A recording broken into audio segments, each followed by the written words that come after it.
श्रीगुरुभ्यो नमः। ओं नमो भगवते वैष्णवोद्गुलबुद्धवाय श्रीशूलिनी प्रत्यंगिरा सहित शरभेशर उपासकाय सर्वेषां सकलफलप्रदाय श्री नटादूर्नम्बि सद्गुरुस्वामिने नमः। सद्गुரு திவ்ய சரணாரவிந்தாபியாம் நமஹ. அனைவருக்கும் நமஸ்காரம்.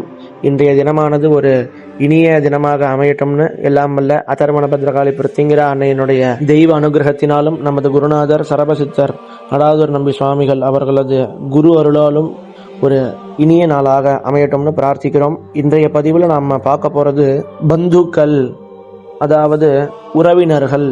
யார் யார் உறவினர்கள் அப்படின்னு சாஸ்திரம் நமக்கு சொல்லி எடுத்து காட்டுது. அதாவது பந்துக்கள் அப்படின்னா இதெல்லாம் பண்ணா பந்துக்கள், இதெல்லாம் பண்ணலன்னா அவர்கள் பந்துக்கள் இல்லை அப்படின்னு சாஸ்திரங்கள் சொல்றது. அதுல இன்றைய பதிவில் நம்ம பார்க்க போறது சாணக்கியர் அப்படின்னு நம்ம பெரும்பாலும் கேள்விப்பட்டிருப்போம். அவன் ஒரு அரசியல் சாணக்கியன் அப்படின்லாம் நம்ம பேசி இல்ல காதுல வாங்கி கேள்விப்பட்டிருப்போம். அப்பேற்பட்ட சாணக்கிய அவரால் இயற்றப்பட்டது தான் சாணக்கிய நீதி அப்படின்ற இந்த கிரந்தம். இந்த கிரந்தத்துல இன்னைக்கு நம்ம ஸ்லோகத்தை பார்ப்போம். ஆத்துரே வியசனே பிராப்தே துர்பிக்ஷே சத்ரு சங்கடே ராஜத்வாரே ஸ்மசானேச்ச யத்திஷ்டதி சபாந்தவஹா அப்படின்னு இந்த ஸ்லோகம் கூறுகிறது.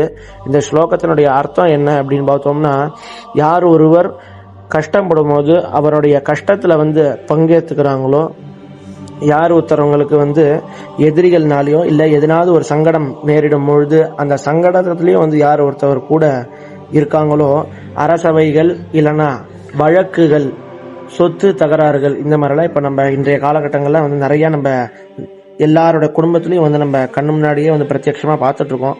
அப்படி இருக்கும்பொழுது அந்த மாதிரி சமயத்திலாம் யார் கூட இருக்காங்களோ, இவ்வளோய இறுதியா வரக்கூடிய ஒரு இறப்பு, ஒரு துக்க சம்பவம் ஒரு வீட்டில் நடந்துட்டா கூட அந்த நேரத்துல கூட யாரு அவர்கள் கூட இருக்காங்களோ அவங்க தான் உண்மையான உறவினர்கள் அப்படின்னு எடுத்துரைக்கிறது இந்த ஸ்லோகம். அதனால இந்த ஸ்லோகத்தினுடைய அர்த்தத்தை இன்னைக்கு நம்ம உணர்ந்து இனி வரும் காலங்கள்ல யார் யார் நமது உறவினர்கள் அப்படின்னு நம்ம தெரிஞ்சுக்கலாம்.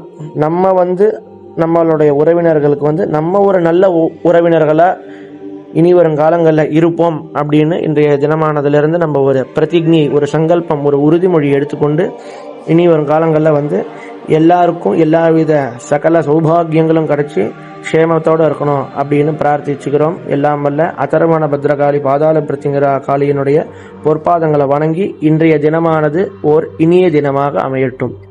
நமஸ்காரம்.